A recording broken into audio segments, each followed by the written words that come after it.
cette version sera enregistrée. Et puis, avec l'aimable concours des collègues de l'étranger, justement, qui vont plancher ce matin, nous vous adresserons les slides qui vont être présentés ce matin, donc à l'issue de cette intervention, pour que vous puissiez disposer de ces écrits tout au long de votre parcours sur la zone Afrique du Nord. Voilà, il me reste à souhaiter la bienvenue à tout le monde en entreprise et puis vous intervenants pour pouvoir débuter la session. Igor, je te laisse la parole. Oui, bien bonjour à tous, soyez les bienvenus. Donc juste petit rectificatif, donc Michel Boza, directeur de zone et directeur pour la Tunisie Business France, Romain Kéraval, directeur Algérie pour Business France, et Abla Benouna, qui représente donc notre partenaire de la concession de services publics au Maroc, à travers la chambre de commerce franco-marocaine. Voilà, et donc sans plus attendre, je vais laisser la parole à, je pense, à Michel qui va introduire. Je pense que c'est dans cet ordre-là. Est-ce que c'est moi qui passe la présentation? Est-ce que si tu veux bien, ouais, c'est bien. Ok. Partage-la et puis on va commencer. En tout cas, vous me direz quand je peux tu nous dis passer au fur et à les mesure. En slides. tout cas, Voilà. merci à tous et surtout bonne année, meilleurs vœux bien évidemment de santé dans la période que nous connaissons tous, de bonheur et puis de réussite à toutes les entrepreneurs donc, qui sont avec nous ce matin. On a pris le pari donc en 45 minutes de vous faire un flash d'informations et d'actualisation donc d'un marché qui est très proche de la France, mais qui est en même temps très différent, que vous connaissez probablement puisque vous êtes dans des clubs Afrique et vous avez certainement déjà un petit peu travaillé.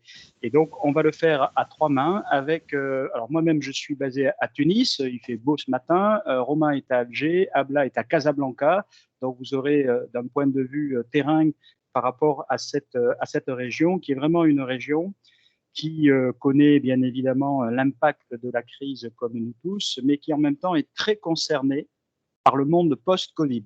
C'est-à-dire que tout le monde est en train de s'interroger sur la nouvelle définition des chaînes de valeur, d'éviter de faire 3 fois le tour du monde avec un container, de faire du nearshoring en proximité du marché principal. Et on est vraiment en Afrique du Nord et dans les pays qui sont concernés, en plein dans cette réflexion avec des dynamiques que nous voyons les uns et les autres arriver et dans lequel on va bien évidemment essayer d'amener la meilleure solution pour vous accompagner. Alors en quelques mots, les 4 pays d'Afrique du Nord sur lesquels donc nous travaillons, c'est à peu près 100 millions de consommateurs, hein, donc ça pèse, le plus gros pays étant l'Algérie. Ça représentait en 2019, puisqu'on prend plutôt des chiffres avant Covid, 110 milliards d'importations chaque année. Donc c'est un pays qui produit mais qui importe aussi beaucoup, majoritairement venant d'Europe. Comme vous le voyez sur la carte, c'est vraiment un carrefour entre les marchés africains et européens, et la Méditerranée sert un peu de lien entre les deux, avec une affinité culturelle liée notamment à la langue et liée à l'histoire et à la culture, qui fait que quand on est entrepreneur francophone et qu'on se rend dans ces pays, on n'est pas complètement désorienté, puisque les normes, le langage, beaucoup d'habitudes culturelles également sont connues et font, je dirais, un terreau favorable pour la discussion et la prise de contact. Nous sommes 3, si tu peux juste revenir, Igor Devant, nous sommes donc 3 patrons dans les équipes TFE, et c'est vraiment le dispositif Team France Export qui vous accompagne, qui n'est pas uniquement Business France, avec l'ensemble de nos partenaires. Et nous avons aussi, je le signale, il ne sera pas là avec nous, un représentant de BPI France pour l'Afrique du Nord, alors qui n'a pas encore rejoint son pays, parce que le Maroc, pour l'instant, est un petit peu fermé, mais qui rejoindra très vite, qui va être basé à Casablanca, Maël, et qui va s'occuper spécialement de la région avec nous. Donc, vous avez le mixte et l'accompagnement au financement français qui se retrouve aussi en Afrique du Nord avec une personne donc, qui a pris ses fonctions en fin d'année 2021. Si tu peux, Igor, avancer. Dans la zone, vous allez retrouver la même organisation filière et sectorielle que vous avez en France, avec des gens qui sont généralement vos conseillers en proximité et qui ont une orientation sectorielle pour vous aider, parce que si vous faites bien évidemment du logiciel, de l'ENR ou des champignons, ce n'est pas le même marché, donc il faut avoir des gens qui parlent et qui connaissent le marché. Donc, dans la zone, vous avez 5 référents filières qui sont à votre écoute, vous aurez toutes les coordonnées après, et qui sont basés dans l'un ou l'autre des pays, et charge à eux ensuite, avec leurs collègues qui sont spécialisés dans les pays, de mettre en place de l'écoute et de la réponse à vos besoins. Si tu peux avancer, Igor, s'il te plaît. Quelques éléments clés. Bon, moi, on part du principe que vous connaissez. Moi, ce que je voulais simplement mettre en avant, c'est deux choses. D'abord, la présence française dans cette zone. C'est le cadre qui est en bas, donc à gauche. Vous voyez le nombre d'entreprises françaises implantées avec deux pays qui regroupent la majorité, que sont la Tunisie et le Maroc. Et ça s'explique notamment par toute la capacité d'offshoring qui a été offerte à certaines entreprises de s'implanter dans ces pays pour ensuite réexporter vers l'Europe, en particulier pour la Tunisie ou vers l'Afrique. Et on a quand même une présence française qui est très importante et qui en elle-même constitue un marché. C'est-à-dire que pour certaines entreprises, le marché va être de travailler avec les filiales françaises ou étrangères implantées dans ces pays. Et le deuxième que je voudrais mettre en avant, c'est nos parts de marché et donc notre influence économique dans cette zone. Je crois qu'au niveau mondial, on est à 3% ou à 3,2%. Là, on est au-dessus de 10% dans chacun des pays. Donc, on est sur un terreau et sur des marchés dans lesquels la relation économique entre les entrepreneurs est quelque chose de normal, d'historique, qui se passe bien. C'est pas tout rose, bien sûr, il y a des difficultés, mais nous avons dans ces pays une présence importante. Et donc, l'enjeu, c'est de le développer si on peut, bien sûr, mais aussi de le maintenir parce qu'on n'est pas tout seul et qu'il y a beaucoup de concurrents qui arrivent, bien évidemment. Une position très, très importante dans les relations bilatérales, puisque nous sommes le premier ou le deuxième partenaire de chacun de ces pays. Et vous avez les prévisions de croissance pour 2022 qui montrent, après bien évidemment le creux de 2020 et la récession qui était présente partout, le petit rebond en 2021, donc un rebond continu prévu pour 2022. Alors ensuite, on va vous présenter notre baromètre. Notre baromètre, c'est en 2 minutes pour chaque pays, les éléments clés pour que vous sachiez un petit peu la situation sanitaire, les déplacements, l'activité. Et là, chacun va présenter les pays. Donc, je donne la parole à Abla pour le Maroc. Bonjour à tous, merci Michel. Alors brièvement, je vais vous présenter la situation du Maroc. Alors d'un point de vue sanitaire, la situation est totalement maîtrisée pour le moment. C'est clair que nous avons la vague d'Omicron qui est arrivée aussi au Maroc, avec actuellement à peu près 7000 nouvelles contaminations par jour, donc ça reste quand même maîtrisé.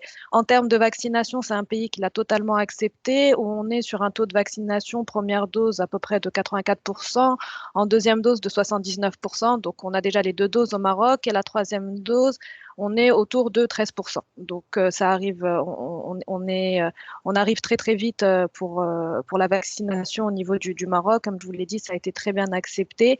Et là, bien sûr, je parle des taux en prenant en compte les plus de 12 ans, donc la population est quasiment totalement vaccinée. De déplacement, comme l'a dit Michel, les frontières sont fermées jusqu'au 31 janvier inclus. Et nous avons des nouvelles qui datent d'hier, où potentiellement les frontières devraient ouvrir peut-être avant l'heure, mais ce sont des informations qui restent bien entendu à confirmer par les sources officielles. En termes d'activité, le Maroc se situe très bien parce qu'on a une prévision par le Haut Commissariat au Plan d'un taux de croissance prévu de 2,9%, malgré une année post-crise, avec une inflation maîtrisée à moins de 2%.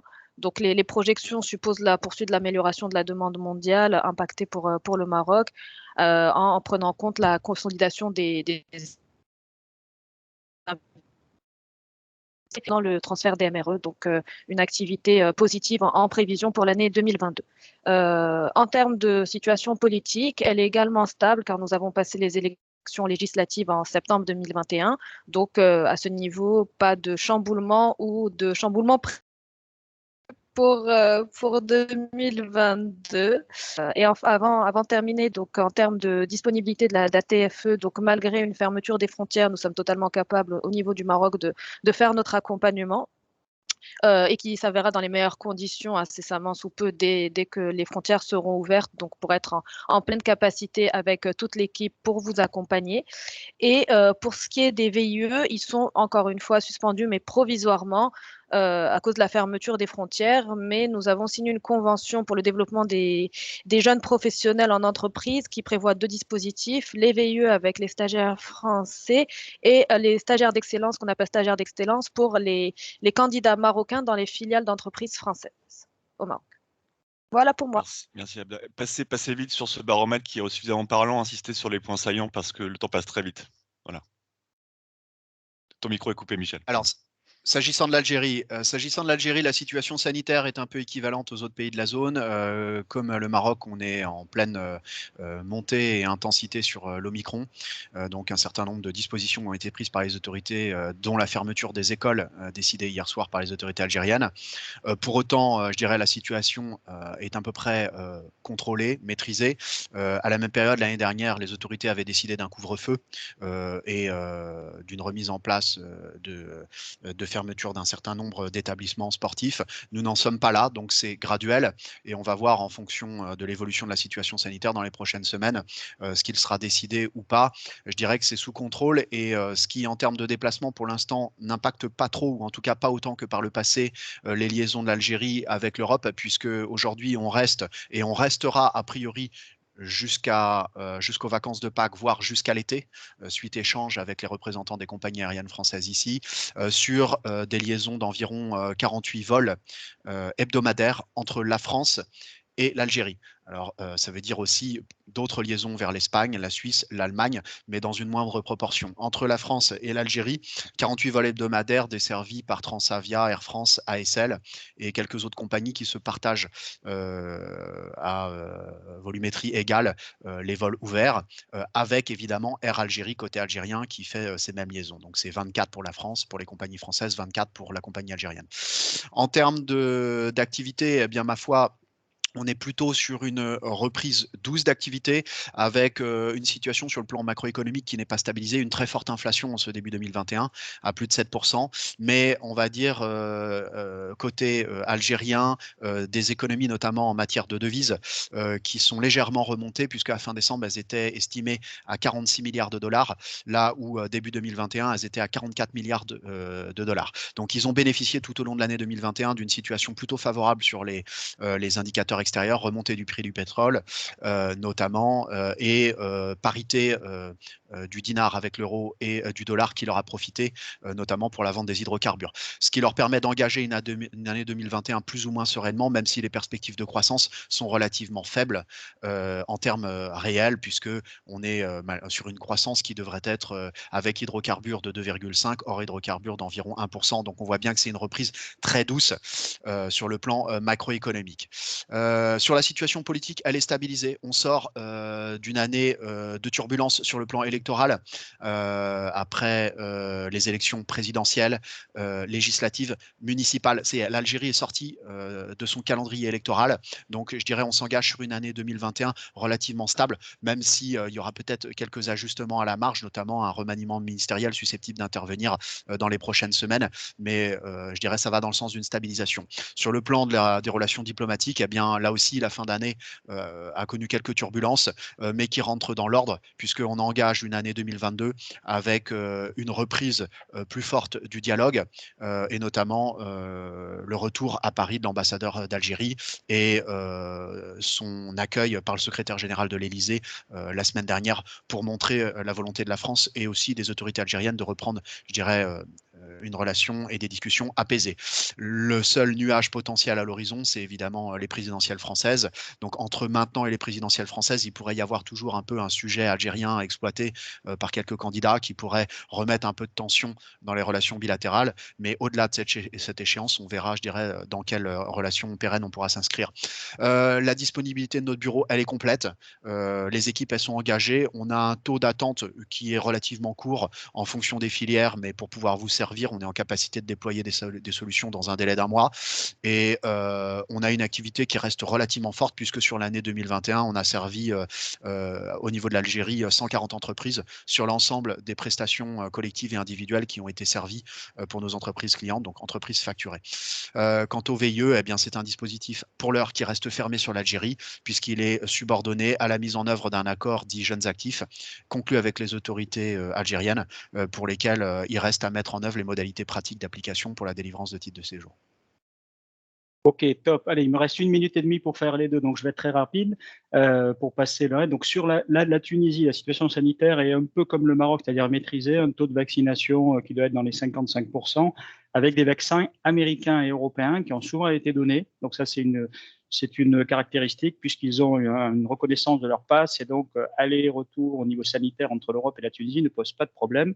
Je suis moi-même vacciné avec le système tunisien, ça marche bien. Sur la Libye, on ne sait pas trop, hein, donc c'est pour ça que je vous ai mis les nuages. Sur les déplacements, pas de problème avec la Tunisie.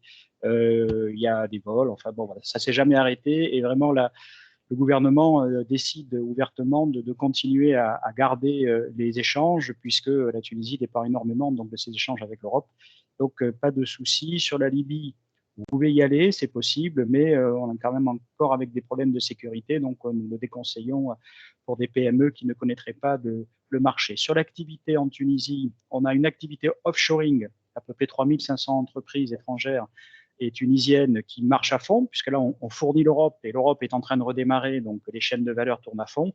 Par contre, sur le marché local, là, ça dépend effectivement de la visibilité et de la situation macroéconomique, donc c'est moins fort. Sur la Libye, par contre, là, c'est grand soleil avec la reprise du pétrole au niveau économique, parce qu'au niveau politique, vous verrez que c'est pas la même chose. Sur la situation politique, en Tunisie, on a aujourd'hui, vous savez, depuis le 25 juillet dernier, un coup de force et puis un gel du Parlement. Un président de la République qui reste très populaire, qui a repris un peu les pouvoirs pour gérer le pays et qui a mis en place une feuille de route sur l'année, avec d'une part une consultation populaire jusqu'à l'été, à l'été un référendum constitutionnel et en décembre de nouvelles élections pour mettre un nouveau Parlement en œuvre en fonction du résultat du référendum. Donc on a une année devant nous de visibilité. Sur la Libye, les élections devaient avoir lieu en décembre pour mettre en place un nouveau gouvernement et recommencer la reconstruction. Vous savez que les élections n'ont pas eu lieu, probablement. Elles sont repoussées pour l'instant en calenque grecque, donc on n'a pas trop de visibilité, toujours une instabilité très forte. Sur la disponibilité des équipes, sur la Tunisie, pas de souci, on est à 1 mois, 2 mois en fonction des filières. Sur la Libye, nous n'intervenons pas directement, mais nous mettons en place un principe de triangulation pour essayer de travailler avec des Tunisiens qui connaissent bien la Libye pour aller travailler en Libye. Et sur les VIE, vous pouvez déployer des VIE donc en Tunisie, mais pas en Libye pour des raisons sécuritaires. Voilà. Sur le baromètre, on va passer aux filières.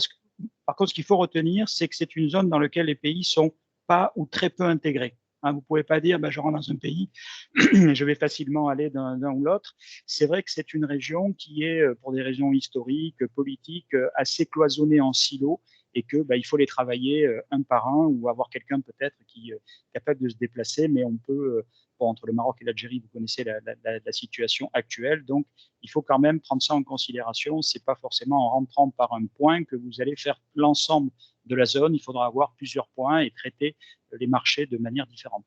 Alors après, on a choisi de vous présenter les filières de manière globale sur la zone, avec chacun d'entre nous vous présentant un peu les opportunités. On va commencer par l'agriculture et je vais laisser la parole, à Romain pour nous parler de l'agriculture. Merci Michel. Bien, en quelques mots, alors effectivement, zone peu intégrée malgré tout avec des similitudes puisqu'on est sur un bassin méditerranéen avec, en termes de climat et en termes de particularités des terres et d'exploitation assez similaires, simplement à un niveau de mécanisation et de modernisation notamment dans l'aval et agroalimentaire qui varie assez ostensiblement d'un pays à l'autre. Alors sur, je dirais, les grandes données, et vous voyez à l'écran que vous avez la trajectoire à peu près correspondant aux 3 pays. Il faut simplement voir ce logigramme avec ce degré de maturité différent d'un pays à l'autre, mais ça vous donne une bonne vision synoptique de ce que sont aujourd'hui la situation dans le domaine agricole, élevage et aquaculture. En surface agricole utile, c'est environ 27 millions d'hectares sur la zone, un peu plus de 3,3 millions estimatifs d'exploitation, 16 millions d'emplois directs et indirects portés par les secteurs agricoles, de l'élevage et de l'aquaculture, un cheptel de 70 millions de têtes, et puis pour l'aquaculture en particulier, c'est plus de 1 million de 100 000 tonnes de production et des structures aquacoles et piscicoles estimées à environ 2000. Pour finir par ce dernier secteur, c'est un secteur très porteur d'ailleurs qui est en pleine montée en puissance avec du développement à la fois de pisciculture et d'aquaculture en mer, cage, mais également lorsqu'il y a quelques bassins de rétention artificiels ou naturels qui est en train de se développer et avec une volonté des autorités, mais aussi de plus en plus d'acteurs privés d'aller diversifier et développer l'exploitation de poissons ou de ressources halieutiques dans ce cadre.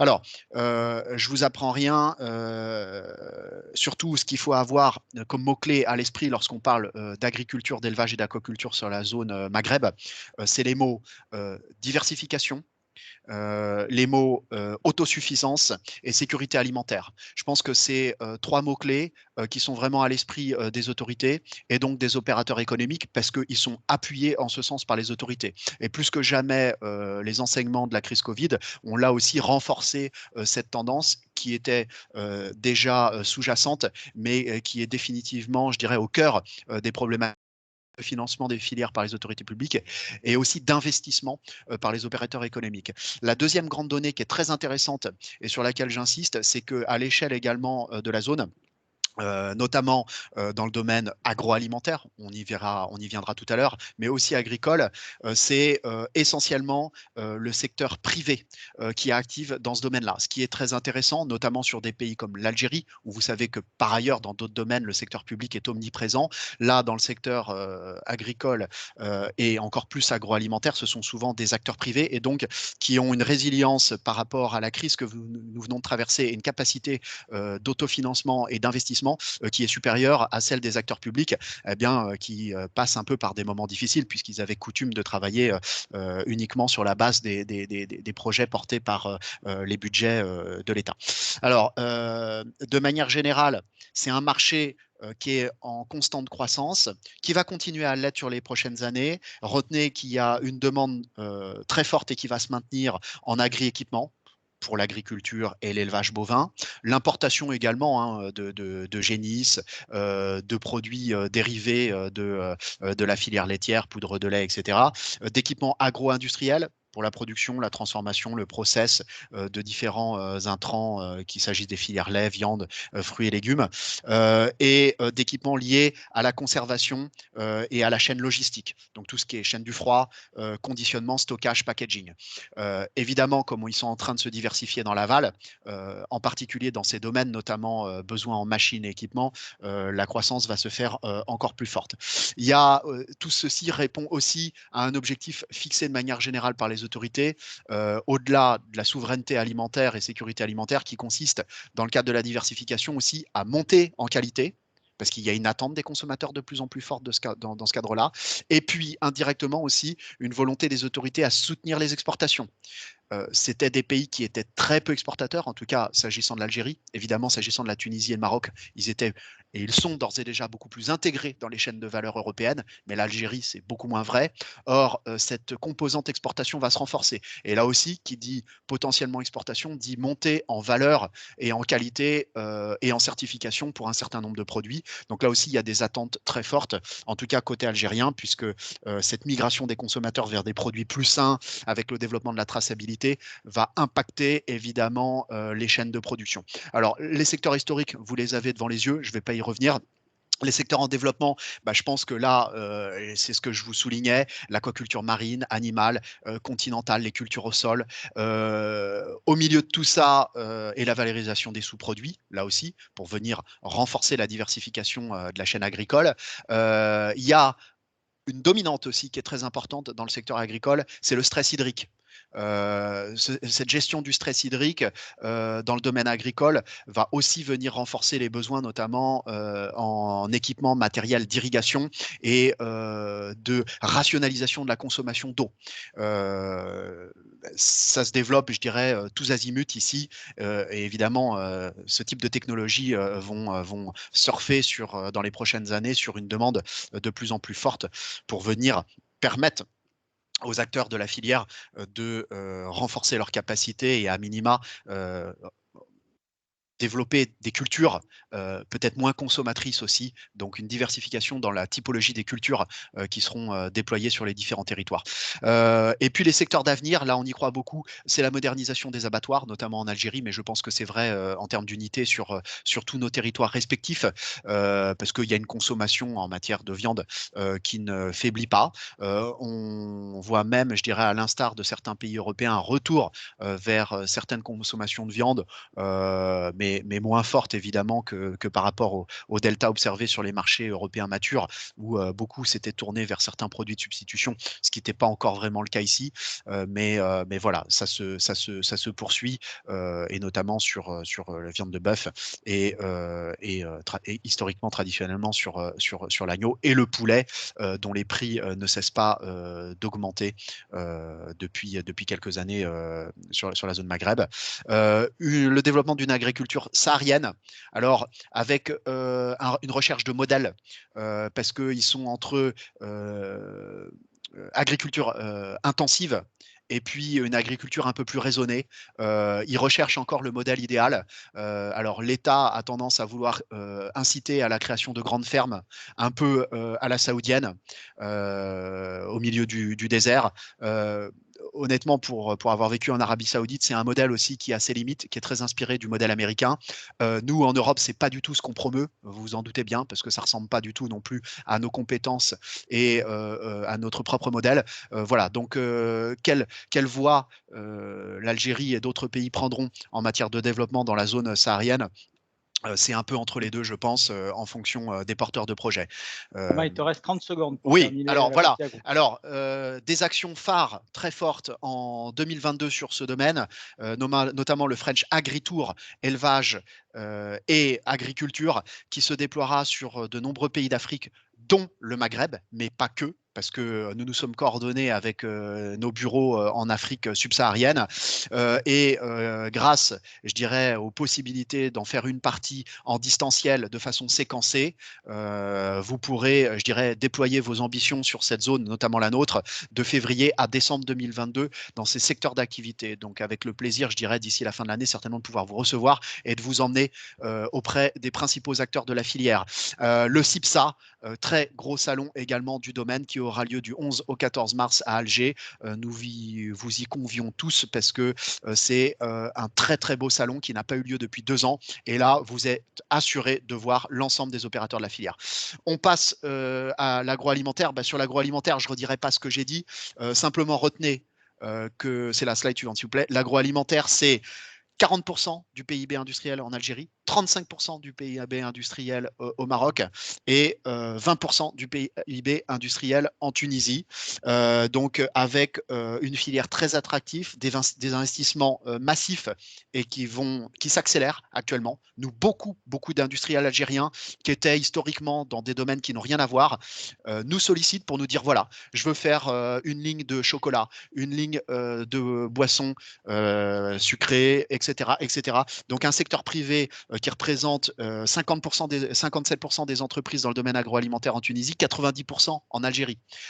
Et donc, comme je vous le disais, beaucoup d'opportunités à exploiter et à aller chercher pour de la vente de machines et les aider à monter en gamme et pourquoi pas travailler en vertical entre les deux rives. Voilà, merci.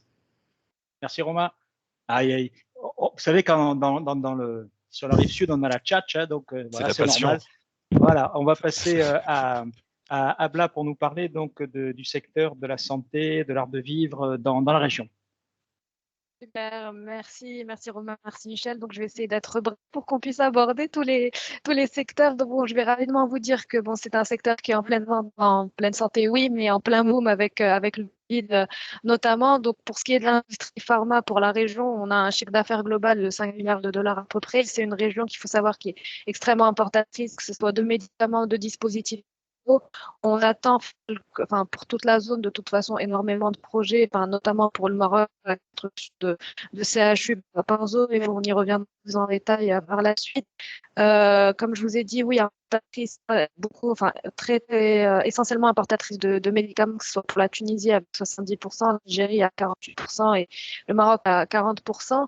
On aussi, en termes d'unités pharmaceutiques présentes sur la zone, 87 unités de production en Algérie, 5 en Tunisie et 46 au Maroc. Il faut savoir juste les chiffres du Maroc, que l'industrie pharma, c'est 2% du PIB au Maroc et 46 entreprises présentes. Donc, ça vous donne aussi une idée du potentiel du secteur et il ne fera qu'augmenter, surtout post-Covid. À titre indicatif aussi, il y a eu beaucoup de reconversions pour ce secteur-là, pour pas mal de sociétés industrielles au Maroc qui se sont mises à la fabrication de masques, justement pour lancer le secteur. Donc, c'est un secteur aussi qui emploie beaucoup et qui a tellement pu au contexte conjoncturel. C'est aussi une région qui est importatrice de dispositifs médicaux essentiellement pour toute la zone, que ce soit au Maroc à 90%, pour l'Algérie à 70% d'importation de dispositifs médicaux. Donc, qui est aussi très dépendante de l'étranger, justement, et qui connaîtra beaucoup de besoins pour les années à venir. Je passe rapidement à la cosmétique. Excusez-moi juste, Abla, excuse-moi une seconde. C'est assez haché de mon côté, la connexion. Est-ce que c'est pareil chez vous, le son? Ah bon? Ouais. Alors peut-être si tu coupais ta caméra, ça libérerait de la bande passante. Bien sûr. S'il te plaît. Ouais, on va Bien tenter. sûr. Merci. C'est bon? Vous m'entendez mieux? On espère. Merci Igor. Donc, en plus, j'ai changé de bureau. Pour la cosmétique, donc rapidement aussi, on est sur 300 millions d'importations par an. C'est un secteur, en tout cas pour la zone, qui est très appétant pour la marque française, qu'on retrouve d'ailleurs présent au Maroc sur toute la distribution. Donc, c'est extrêmement demandé. Il faut savoir qu'on a plus de 350 productions sur la région. C'est un secteur qui connaît un taux de croissance qui a des besoins, de la suite des besoins en intrants, équipements R&D.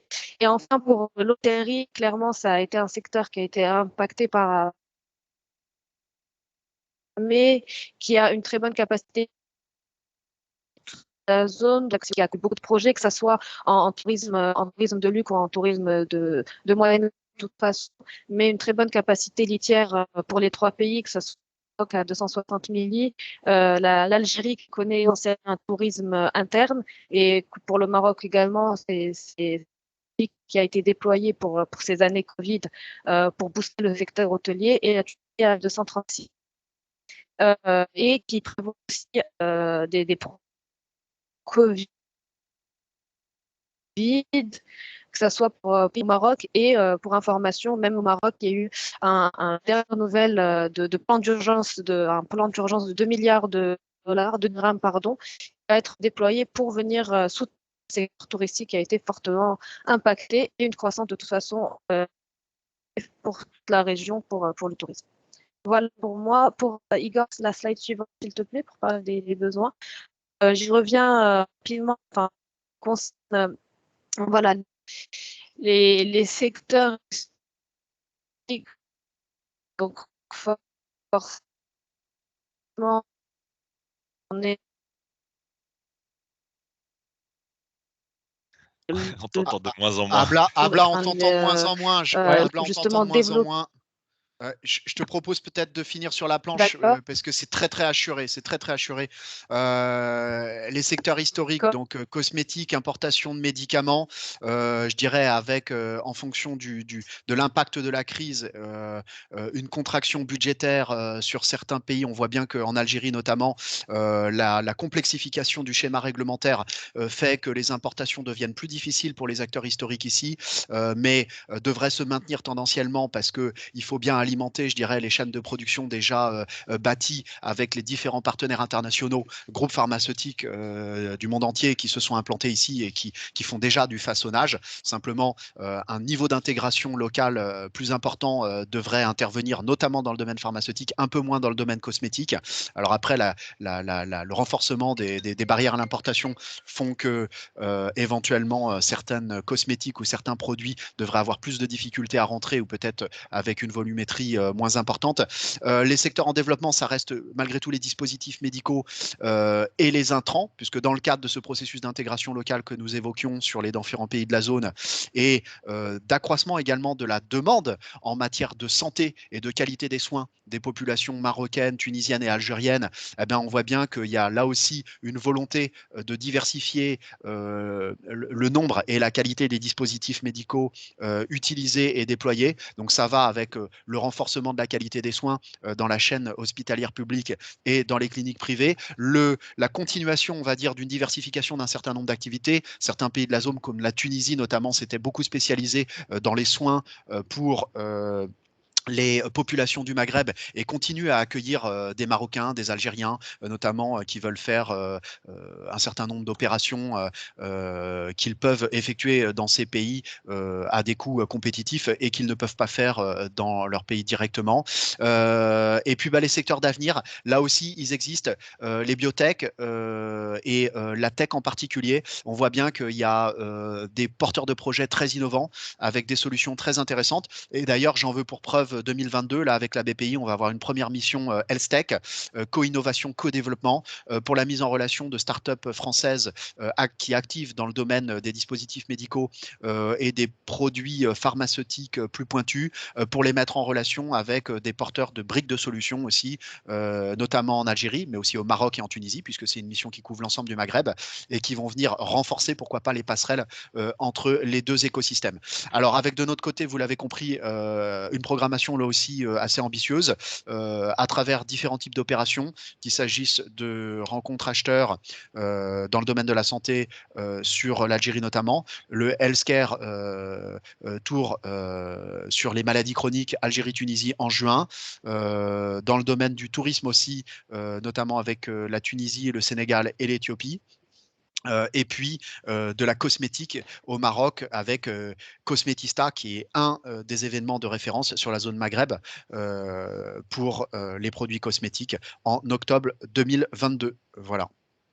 Ok, merci. Allez, je prends le relais. On a 10 minutes pour terminer sur les trucs. Alors, sur la tech, c'est bien évidemment le secteur qui explose, hein, puisque pendant le Covid, je ne sais pas quels sont vos secteurs d'activité, mais ceux qui ont, il y a la santé, la tech, et la tech en Afrique du Nord, bien évidemment, répond à cette caractéristique. Alors, c'est des pays, vous l'avez vu, dans lesquels on a des niveaux de formation d'ingénieurs et des niveaux de formation qui sont bons. Donc, on a un capital humain particulièrement intéressant pour tout le secteur de la tech. Et effectivement, on va retrouver donc beaucoup d'entreprises intervenant, soit les entreprises locales, soit en offshoring, avec des équipes d'ingénieurs pour du développement, pour du support, et donc beaucoup d'entreprises intervenant dans le secteur des télécommunications, dans le secteur donc du logiciel, du service, et qui proposent d'ailleurs des services aux entreprises en Europe. Donc, c'est un secteur qui est hyper important. Le numérique, c'est 10% du PIB au Maroc et en Tunisie, un peu moins en Algérie et bien évidemment en Libye, mais il faut bien vérifier que vous avez deux pays à rente pétrolière, hein, donc la Libye et l'Algérie, sur lesquels le développement se fait, mais on a toujours le poids, je dirais, du secteur d'hydrocarbures et industriel. C'est des pays dans lesquels l'écosystème d'innovation, qui est calqué un petit peu sur notre modèle français, prend de plus en plus d'importance. Le pays le plus en avance là-dessus, c'est la Tunisie, puisqu'ils ont mis en place un Startup Act en 2018 qui permet d'avoir aujourd'hui entre 600 et 650 startups labellisés, qui marchent bien. Donc, on a pas mal d'essaimages, beaucoup d'entreprises aussi qui s'intéressent à l'Europe par rapport à ça. Le Maroc est à peu près au même niveau, peut-être avec un peu moins de startups encore labellisées, mais une marque d'ailleurs qui a été lancée la semaine dernière sur l'innovation.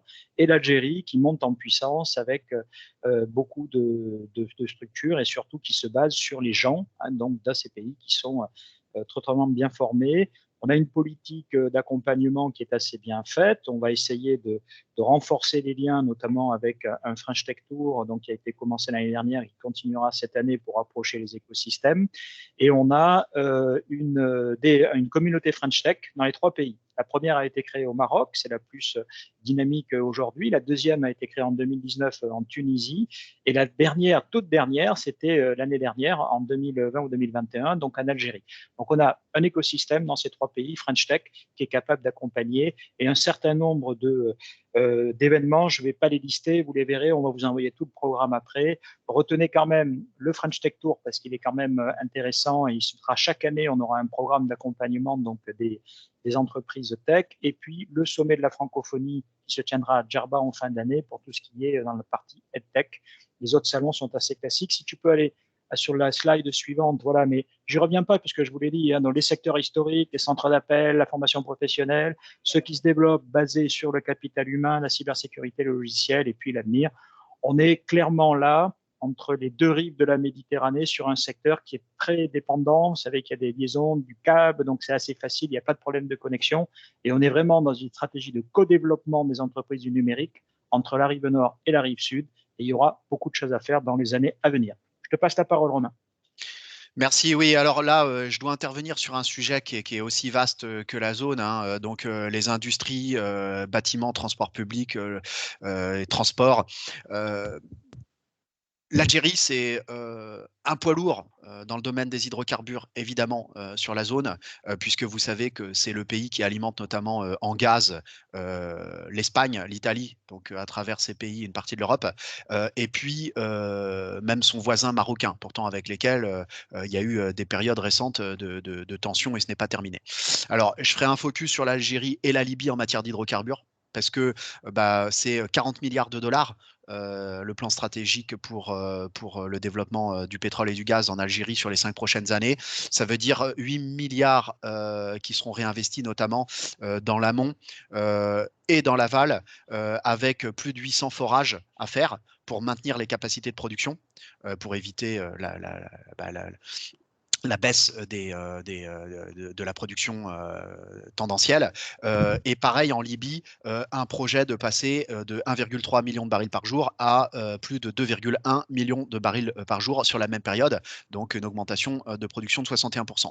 Alors évidemment avec des enjeux, un écosystème très différent d'un pays à l'autre, mais avec là des besoins gigantesques. Je vous parlais de forage, je vous parlais d'aval.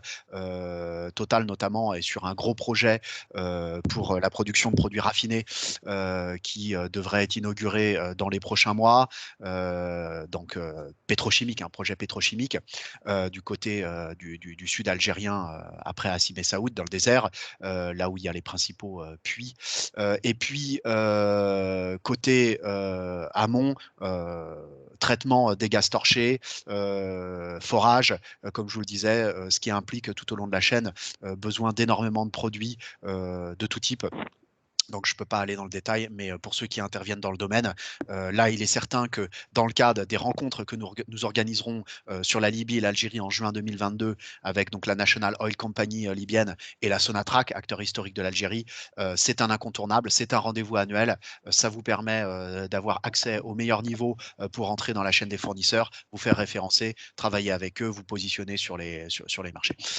Pour ce qui est de la diversification de l'industrie, là, j'ai envie de vous dire deux équipes.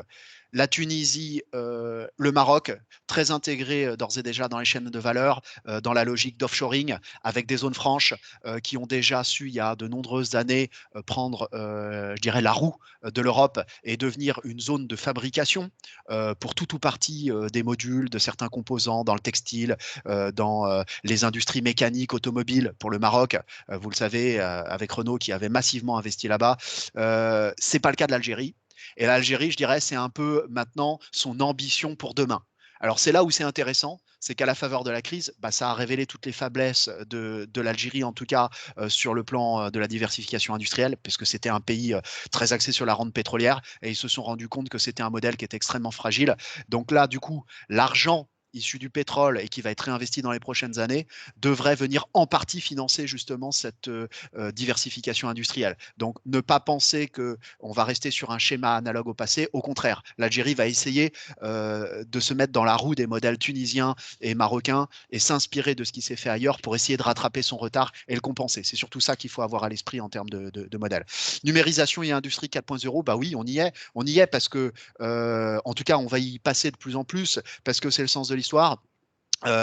Ces pays-là ont vocation à se substituer progressivement à des fournisseurs asiatiques et à rapprocher géographiquement une partie des chaînes de valeur de l'Europe, en tout cas d'un point de vue compétitif, de tout ce qui ne pourra pas se faire intégralement sur les territoires européens, de tout ce qui ne pourra pas être relocalisé en Europe, de tout ce qui ne pourra pas complètement répondre là aussi aux nouvelles chaînes industrielles qui sont en train d'être bâties dans le cadre de nouveaux plans européens, donc les batteries électriques, les nouvelles énergies renouvelables, etc., etc.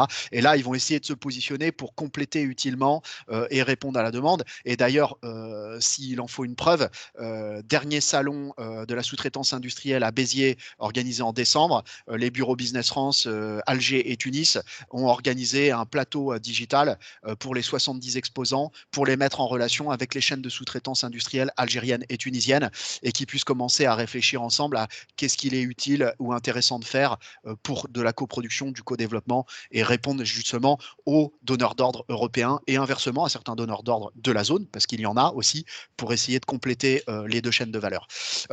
En matière de transport, bah, une grande ambition. Alors évidemment, tout ça est lié au budget public. Alors là, la période qui s'ouvre, c'est pas la période idéale, donc il n'y aura pas forcément beaucoup de dépenses très ambitieuses en matière de transport public, en tout cas côté algérien, mais je pense que côté tunisien et marocain, c'est un peu la même chose. Je pense que voilà, il y a un certain nombre de fondamentaux qui existent, ça va plus être de l'entretien, de la maintenance, mais comme c'est des réseaux d'infrastructures qui se sont beaucoup développés au cours des 15 dernières années, il y a aussi des belles opportunités à saisir dans le domaine. Donc nous, on vous emmènera sur des colloques sécurité industrielle en novembre 2022 en Algérie, parce qu'il y a une vraie problématique au cœur de la diversification industrielle et une très forte appétence sur ce sujet, en tout cas des acteurs locaux.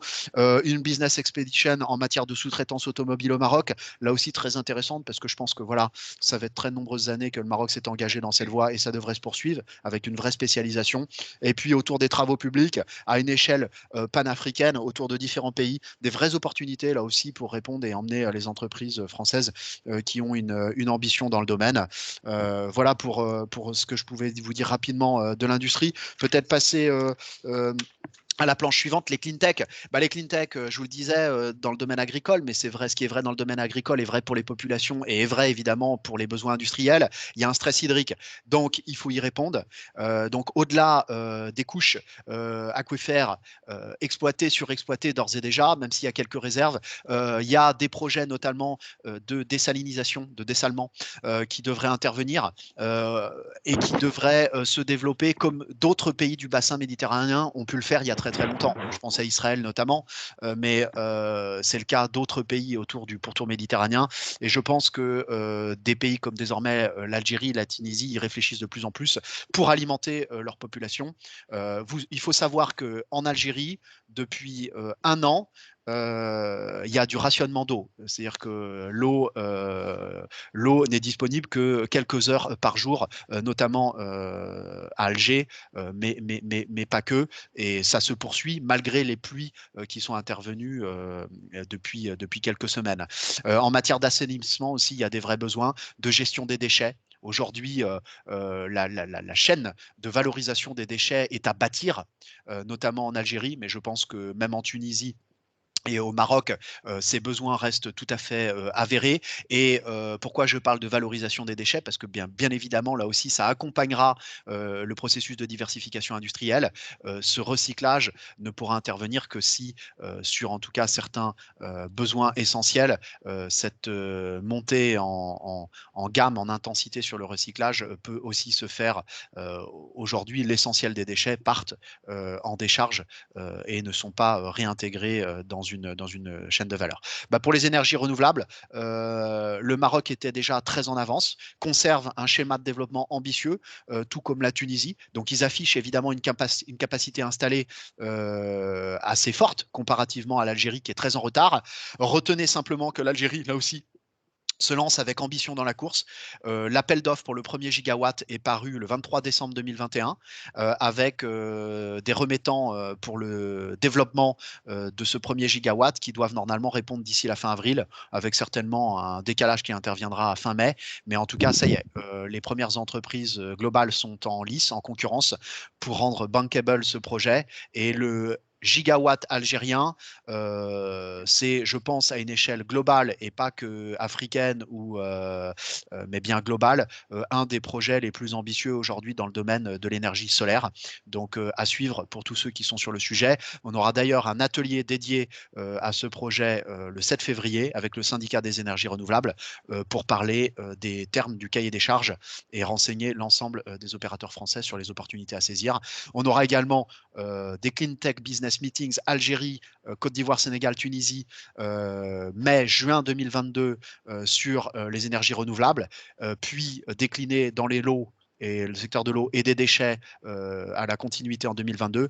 Et pour, je dirais, clôturer cette année 2022, un forum de la transition énergétique organisé à Tunis qui permettra de rassembler l'ensemble des acteurs sur ce triptyque en termes d'activité et s'assurer vraiment que la France est présente et visible dans son offre, on va dire, écologique et développement durable au Maghreb.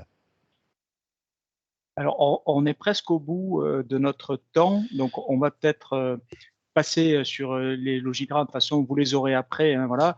Ce qu'on voulait simplement après, en terminant, alors je ne sais pas si Abla a de nouveau la parole, c'est vous expliquer qu'est-ce qu'on fait pour vous aider, mais très rapidement, en 2 minutes. Est-ce qu'Abla, tu peux voir si on t'entend? Est-ce que vous m'entendez? Oui, Ça passe? parfait. Très bien. Ça marche. Super. Alors rapidement, super, super.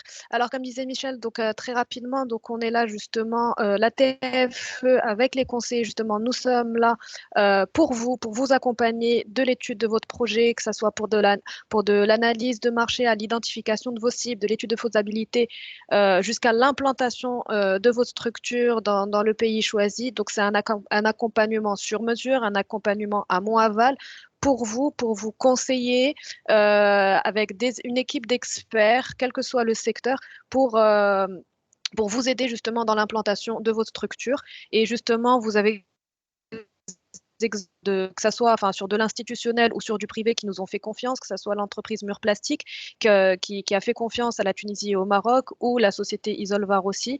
Donc on est là, on vous écoute et on est là main dans la main pour vous aider et pour vous accompagner dans vos projets. Voilà, du bout en bout, donc vous l'avez compris, avec différentes briques de services à la carte. Nous, après, je dirais, on ajuste, évidemment, en fonction de vos priorités géographiques, en fonction de votre budget, en fonction du temps que vous souhaitez y passer. On a des experts qui sont sur place, capables de se substituer à vos entreprises pour partie, puisque, et l'année 2021 l'a largement démontré, on opère en full digital en fonction du contexte. L'Algérie, c'était le cas. Les frontières étaient totalement fermées jusqu'au mois d'août. Il n'y avait pas d'avion, il n'y avait pas de possibilité pour les hommes et les femmes d'affaires de travailler. Pourtant, on a accompagné 140 entreprises sur des ateliers de présentation de produits au format digital, sur des prospections. Là aussi, numériques avec les prospects qui se connectaient. Et d'ailleurs, ça apportait beaucoup de souplesse sur les agendas de chacun parce que un patron d'entreprise, et vous êtes bien placé pour le savoir, il n'a pas forcément 3 jours à immobiliser comme auparavant pour voyager et aller dans un pays, même si évidemment le déplacement au bout d'un moment est essentiel, est indispensable. Mais là, quand on commence à attaquer en phase d'amorçage le déploiement et le développement de son activité sur un pays, ça permet déjà de prendre la température à distance et surtout d'étaler dans le temps et de rencontrer différents interlocuteurs de qualité, puisque comme le temps leur est donné aussi de leur côté, ils peuvent se mettre à disposition en fonction de ce que leur agenda leur permet aussi. Donc tout ça, séquencé, individuel, collectif, en distanciel, de manière hybride, de bout en bout, sur du réglementaire comme sur du développement commercial, avec je dirais toute la force de communication désormais qui est la nôtre. On le met à disposition de vos entreprises dans la durée. Michel, sur la communication, peut-être tu... Ok, super. Alors, on termine juste pour vous signaler la slide suivante. Ça, c'est ce qu'on peut faire pour vous. Hein. Donc, mais il y a un aspect un peu nouveau qu'on voudrait mettre en avant. D'abord, c'est l'impact de la digitalisation sur l'information. Alors, d'abord sur l'information pour vous, en tant qu'entreprise, pour détecter les opportunités, vous savez que dans le plan de relance export, le pilier 1 de ce plan, c'était de mettre en place une plateforme qui faisait descendre des différents pays de l'information opérationnelle directement auprès de vous. Donc là, c'est mes informations marché sur la plateforme Team France Export que vous retrouvez déclinée en Normandie, en Centre-Val de Loire et en Grand Est. Et dessus, vous aurez des informations. Donc, vous avez une planisphère, hein, je vous ai mis la photo, et vous avez après des informations. Donc, sachez qu'on a 500 publications qui ont été faites en 2021 dans les 3 pays, même les 4 avec la Libye, et qui sont de l'information opérationnelle. Donc, allez-y, restez connectés, ça va devenir de plus en plus important. Et nous, on va continuer à vous nourrir par ce biais-là sur cette plateforme. La deuxième volet, c'est qu'aujourd'hui, on a mis en place une communication pour parler à nos cibles et à nos clients nord-africains. Donc, on a mis en place un site internet, donc Business France Afrique du Nord, qui ne s'adresse pas à vous, qui ne vous parle pas, puisque c'est les sites de la TFE en France qui vous parlent, mais on a une communication qui est orientée vers nos cibles donc tunisiennes, algériennes, marocaines, demain libyennes, mais enfin pour l'instant on n'y est pas encore. Et donc, lié à ce site, on a des réseaux sociaux également orientés vers ces sites qui ont été mis en place et qui nous permettent aujourd'hui d'avoir d'une part à peu près 50 000 followers professionnels sur la zone. Dans ces 50 000 professionnels, vous avez 80% qui sont des entreprises de la zone, et à peu près 15-20% ensuite qui sont des entreprises européennes. Donc, ça nous donne la possibilité de parler à ces clients pour afficher de la notoriété, de la visibilité, parler d'un succès, d'une nouvelle gamme. Et donc, c'est une nouvelle manière de travailler sur la zone qui est à votre disposition et que vous pouvez utiliser dans les solutions qui sont offertes. Je termine juste après pour rappeler que le plan de relance export fonctionne pour 2021. Vous avez la possibilité donc de mobiliser ces appuis avec un process que vous voyez avec votre conseiller export en région, bien sûr, jusqu'au mois de juin, d'où l'importance de prévoir tout ça pour avoir l'effet levier qui vous permet de taper moins dans la trésorerie et de pouvoir déployer des actions donc en 2022. Et là, on a terminé. On est à 55, donc voilà, on a pris 5 minutes, mais en tout cas, on est vraiment à votre écoute pour répondre à vos questions, sachant qu'en annexe après, nous vous enverrons la programmation de la totalité de la zone, les programmations pays précises qui expliquent les opérations, et puis l'organigramme fonctionnel. Vous retrouverez bien évidemment les 3 directeurs qui ont participé ce matin et que je remercie, et également tous les experts sectoriels qui sont à votre écoute. Merci. Merci à vous pour cette présentation très intéressante et très dense. Et puis bravo pour avoir respecté le timing. Écoutez, on va peut-être prendre des questions-réponses s'il y en a, soit dans le chat, soit soit oralement si vous souhaitez intervenir, parce qu'on n'est pas des centaines, donc ça doit pouvoir être gérable ainsi. Effectivement, c'était quand même très bien expliqué. Vas-y Stéphane, je t'en prie. Oui, si je me permets, Igor, je lisais dans le chat une question concernant le projet phosphate de TBSA. C'était adressé à Romain, si vous avez lu dans le chat. La question était posée à ce sujet. Ouais, alors j'ai pas les éléments de détail hein, sur ce projet. C'est évidemment un très gros projet que l'on suit ici et on a fait des rencontres d'ailleurs mine et carrière en 2021. Nous n'en avons pas en 2022, mais c'est un des projets majeurs de l'acteur minier algérien avec la volonté des autorités d'avancer. Je n'en connais pas la maturité. Ce que je propose à notre interlocuteur, c'est que éventuellement il se rapproche de nouveau de mon équipe par email, notamment Kamel Siladi, qui est le chef de pôle industrie et clean tech, qui pourra lui apporter tous éléments de détail parce que ça fait partie des dossiers sur lesquels nous sommes en veille dynamique. Voilà. Alors, il y a une autre question, éléments à communiquer concernant l'exportation alimentaire sur chaque pays, fruits et légumes. Donc, alors ça, oui, alors je voulais vous laisser répondre, mais j'en profite pour revenir sur la slide actuelle. Les bureaux sont tout à fait en capacité de vous donner les statistiques, il n'y a aucun problème. Sachez que toujours sur le site, hein, sur la plateforme teamfranceexport.fr, vous retrouvez aussi énormément de fiches marché, et notamment fiches marché agroalimentaires ou ce genre de choses, dans lesquelles vous avez là généralement les statistiques ou les grands chiffres d'importation, d'exportation. Voilà. C'était juste un rappel puisque c'est valable pour l'ensemble des pays du monde entier. Mais là, en l'occurrence, peut-être je laisse Michel répondre là-dessus.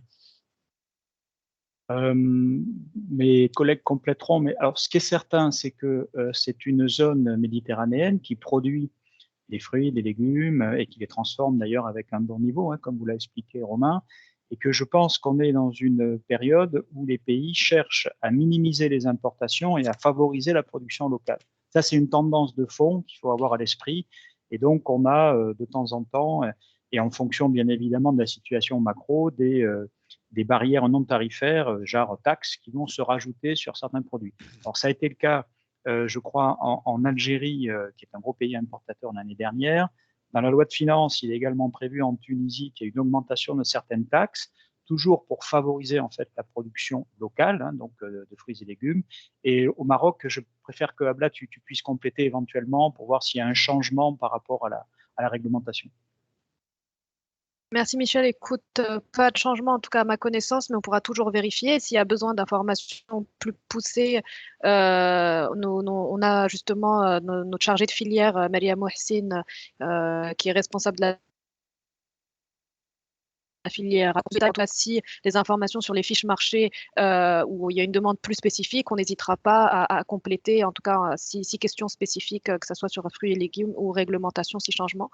Mais a priori, non, on rejoint la même démarche où on est toujours sur une consommation plus locale c'est ça, une consommation plus locale, en tout cas au niveau du Maroc. Il y a une autre question pour toi, Abla. Quelles sont les procédures exactes concernant les certifications COC, entre parenthèses CM/IM, au Maroc pour les produits industriels type cuisine professionnelle? Qui sont les organismes qualifiés à accorder ces certifications? Alors écoutez, je propose à cette entreprise de Oui. me contacter directement et je me rapprocherai de notre chargé de filière parce que c'est une question très technique pour laquelle je n'ai pas la réponse immédiatement pour la partie cuisine professionnelle. Mais bien entendu, on cherchera l'information et on la diffusera dans les meilleurs délais à notre entreprise Abdine qui est là. Donc avec plaisir, n'hésitez pas à m'envoyer votre requête et nous nous rapprocherons de notre chargé de filière pour ça, pour vous communiquer les informations les plus pointues. Ouais, je crois que ce qu'il faut que les entreprises comprennent bien, si elles n'ont jamais utilisé les services de Business France auparavant, c'est qu'on a des experts, des équipes, qui eux, évidemment, au quotidien, sont en veille active sur les différents fondamentaux du marché, mais à une échelle micro, donc sur la réglementation, sur les évolutions, sur le cadre pour opérer et développer ses affaires, sur leur écosystème. Dans leur verticale sectorielle. Là, on vous a évidemment introduit des notions générales qui présentent les marchés dans leur ensemble, mais sur ce type de questions très techniques, on est en capacité d'aller chercher l'information lorsqu'on ne l'a pas sur étagère, et lorsqu'on l'a sur étagère, évidemment, et après, tout est une question de délai et de volumétrie de l'information recherchée, quoi. D'ailleurs, je vous affiche là l'organigramme qui vous sera transmis, hein, mais c'est pour que vous voyez un peu les équipes. Et effectivement, il y a vraiment beaucoup d'experts sectoriels. Il y a une question sur l'épicerie fine. On ne va pas y répondre complètement, bien évidemment, mais alors oui, il y a un marché parce que d'une part, vous avez au moins dans 2 pays un secteur touristique qui est énorme, qui est énorme. Hein, il faut bien voir au Maroc et en Tunisie, en période hors Covid, on est à peu près sur l'équivalent des proportions françaises sur la réception donc de touristes qui sont pas tous amateurs d'harissa et de couscous, donc ils vont chercher bien évidemment leurs propres produits et donc il y a un marché lié au tourisme. Il y a un marché plus faible également lié aux catégories un peu top des populations dans ces pays, mais ça va être assez restreint, donc il faut le travailler avec des opérateurs spécialisés, faire une analyse bien évidemment avant pour voir si ça concerne l'importation, quelles sont les taxes, quel est le prix rendu, sachant qu'il y a également un marché d'épicerie fine local, c'est-à-dire que la notion de gastronomie qu'on retrouve en France et en Europe, elle est présente en Afrique du Nord. Ce sont des pays qui ont des cultures gastronomiques très anciennes, avec de très bons produits, qui font eux-mêmes de l'épicerie fine. Et donc, il y a une culture, il y a une demande, et après voir si les produits en termes d'ingrédients ou autres rentrent dans un ou l'autre pays. Donc ça demande une analyse qu'on peut mener bien évidemment avec Sabrina qui est notre experte pour voir si ça vaut le coup d'y aller ou pas, faire une analyse un peu avant sur vos ambitions sur le marché. Merci Michel. Peut-être une dernière question. question. Excusez-moi, il y a une question. Oui. Je vous en prie. Bonjour, excusez-moi. Oui, en fait, je me présente, je suis M. Kamal Chounès et en fait, je développe actuellement un projet de tourisme de santé avec des résidences adaptées aux personnes âgées au Maroc et également un service de soins à domicile.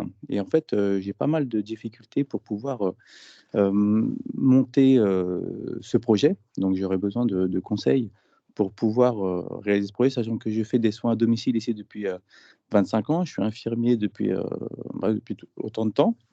Et en fait, je voulais savoir comment faire pour développer ce genre de projet, sachant que les besoins sont très importants, tant au niveau démographique en Europe pour répondre à un besoin européen, également sur place, car pas mal de personnes peuvent avoir besoin de résidences adaptées. Donc, c'est des résidences un peu hôtelières, mais adaptées à la dépendance pour les plus de 55 ans, associées à un service de soins à domicile qui permettrait de soigner les gens de la résidence, mais également des soins à domicile dans la ville. J'ai actuellement rencontré certaines personnes sur la ville d'Agadir. Et en fait, je voulais avoir des informations pour pouvoir mener à bien ce projet. Si vous avez des solutions à me proposer, je suis à l'écoute. Merci. Merci, Monsieur Lounès. Il me semble que vous êtes déjà rapproché de la TFE ou en tout cas de la Chambre de commerce. Moi, je vous propose en tout cas de nous repréciser votre projet. S'il s'agit d'une implantation, en tout cas, nous avons les équipes dédiées. S'il s'agit d'un suivi, en tout cas, et de conseils, la TFE est là justement pour voir avec vous quelles sont les perspectives de développement de l'accompagnement sur les centres de santé au Maroc. Donc, on pourra discuter ensemble en fonction de vos besoins, que ce soit en tout cas au sein de la TFE ou sur une autre direction, sur de l'appui à la création. En fait, j'avais fait j'avais fait une demande, donc j'avais envoyé un cahier des charges et en fait sur une société qui n'est pas encore créée à l'international, et ben en fait, on m'a dit qu'il n'y avait pas j'ai pas eu de retour. En fait, il n'y a pas de possibilité d'aide à ce niveau-là, sachant que moi, je suis déjà installé ici depuis quelques années. Et en fait, je voulais donc m'exporter là-bas pour répondre à une solution qui répond totalement aux besoins au niveau français, même au niveau européen, du fait de la démographie actuelle, et également apporter une solution de santé en soins à domicile sur place pour développer du soin directement auprès du patient à domicile. Et en fait, j'ai eu un retour récemment de Madame Afan qui me disait qu'il fallait avoir une société déjà créée pour pouvoir avoir une continuité à ce niveau-là. Merci. Écoutez, Monsieur Lounès, je vous propose qu'on revoie ça directement avec nos équipes et qu'on voit quels sont les points bloquants que vous avez pour vous conseiller au mieux, que ce soit avec Madame Afan ou une autre personne de mon équipe sur l'accompagnement, en tout cas, de votre structure au Maroc. Très bien, je vous suis. Merci. Très bien. Mais écoutez, merci à tous. Il est 10h, presque 10h10. Je pense que l'exercice doit malheureusement se terminer. Mais Stéphane va vous faire parvenir l'ensemble des informations et vous pourrez ainsi recontacter nos équipes dans les différents pays. Un grand merci à tous. Bravo pour cette belle présentation et à très bientôt autour de la Méditerranée. Voilà. Bonne journée. Merci. Salut. Bonne journée. Merci à tout le monde. Bonne journée. Salam.